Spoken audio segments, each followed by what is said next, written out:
Mga kagulat world, kinulat na naman ni Alex Ayala ang buong bayan. Usap-usapan ngayon sa social media at sa ilang local news outlets ang kanyang biglaang pagbabalik sa Pilipinas.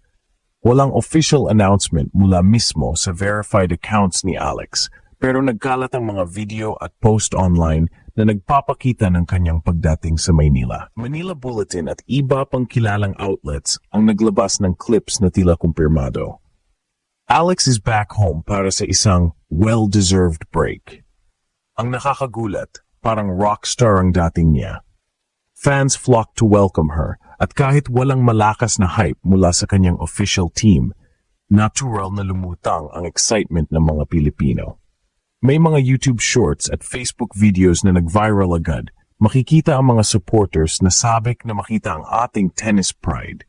Pero ito ang twist, dahil walang direct post mula kay Alex, may konting misteryo pa rin kung ano talaga ang dahilan ng kanyang pag-uwi. Is it just a short rest o may malaking plano para sa Philippine sports? Kung titignan, hindi ito ordinaryong pagbalik bansa.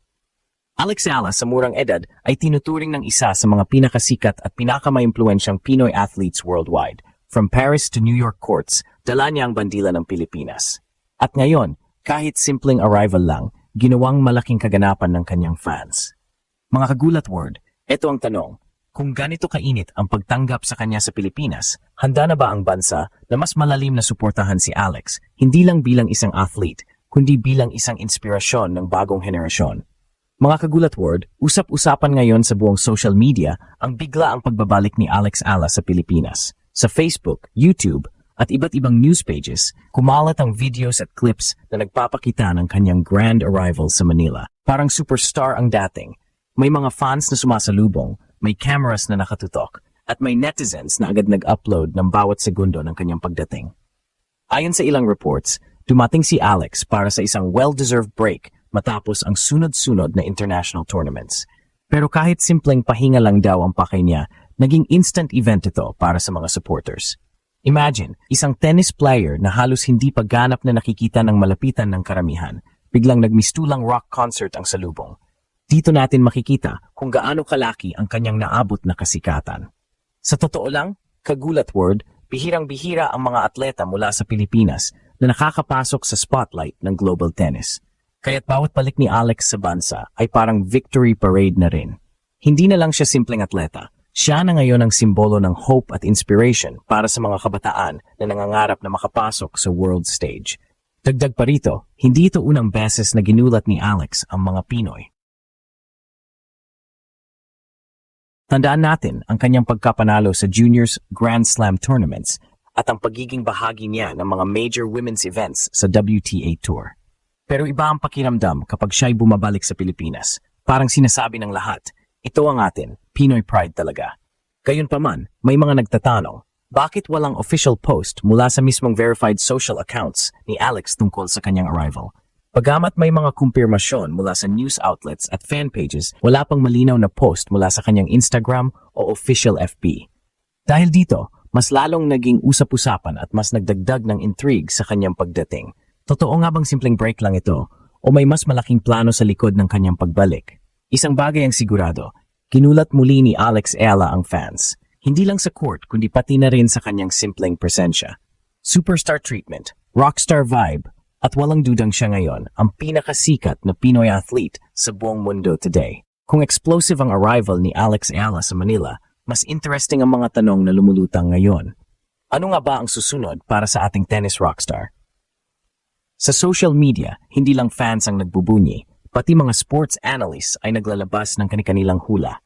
May iba na nagsasabing baka may special exhibition match o charity event siyang gagawin sa bansa. May ilan din na umaasang baka magsama siya sa ilang promotional tours para mas lalo pang palawakin ang suporta sa tennis dito sa Pilipinas. Hindi rin malayo na ginagamit din ni Alex ang panahong ito para makapagpahinga mentally at physically. Tandaan natin, kagulat word, grabe ang pressure at workload na dala ng pagiging international athlete. Sunod-sunod na flights, tournaments, training schedules, lahat yan nakakapagod. Kaya't kahit simpleng break lang, malaking bagay na makita siya ng fans dahil nararamdaman nilang bahagi pa rin siya ng ating bayan kahit gaano kalaki na ang naabot niya sa mundo. Ngayon, Ang malaking tanong, handa na ba si Alex para sumabak sa mas malalaking tournaments gaya ng Grand Slam main draws? Sa kanyang edad at track record, kitang-kita na kaya niyang makipagsabayan. Pero ang mga eksena tulad nito, ang kanyang pag-uwi sa Pilipinas at pagsalubong ng fans, ay nagbibigay ng dagdag inspirasyon. Parang reminder na hindi lang siya naglalaro para sa sarili, kundi para sa milyon-milyong Pinoy na naniniwala sa kanya. Kung ikukumpara natin, bihira talaga ang ganitong klaseng treatment sa mga atleta. Ang vibe ng kanyang arrival ay hindi parang simpleng tennis player lang, kundi parang isang global celebrity. At sa panahon ngayon, mahalaga yon dahil ang sports ay hindi lang tungkol sa panalo, kundi tungkol din sa pagbuo ng brand, ng legacy, at ng koneksyon sa mga tao. At heto pa, Kagulat World, kumakalat ang mga balitang may mga sponsors at endorsements na naghihintay kay Alex dito sa Pilipinas.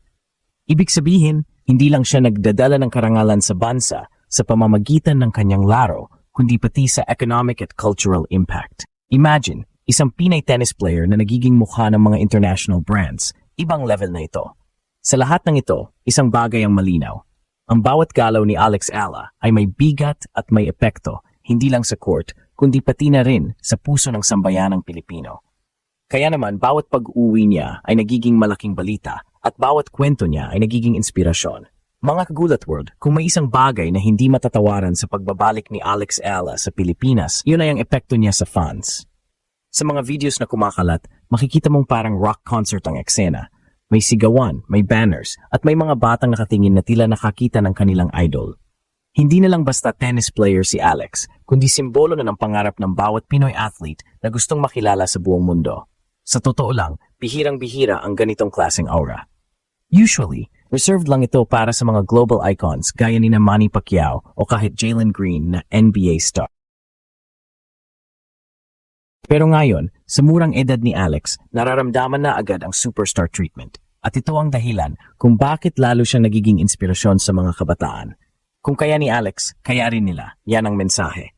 Dagdag pa rito, bawat galaw niya ngayon ay sinusubaybayan. Kung mag-training siya, kung makikipagkita sa fans, kung maglalabas ng simpleng post sa social media, lahat yon nagiging headline. Ang tanong, handa na ba ang Pilipinas na yakapin si Alex hindi lang bilang champion, kundi bilang sports icon na maaring maging pinakamalaking pangalan mula sa ating bansa sa susunod na dekada? Kagulat World, ang pagbabalik ni Alex Ala ay hindi lang simpleng arrival. Isa itong patunay na siya ngayon ang pinakasikat na Pinoy athlete sa buong mundo today. At habang inaabangan ng lahat kung ano ang susunod niyang hakbang, isang bagay ang malinaw. Alex is no longer just chasing history. Ginagawa na niya ito live at kasama natin lahat sa bawat hakbang.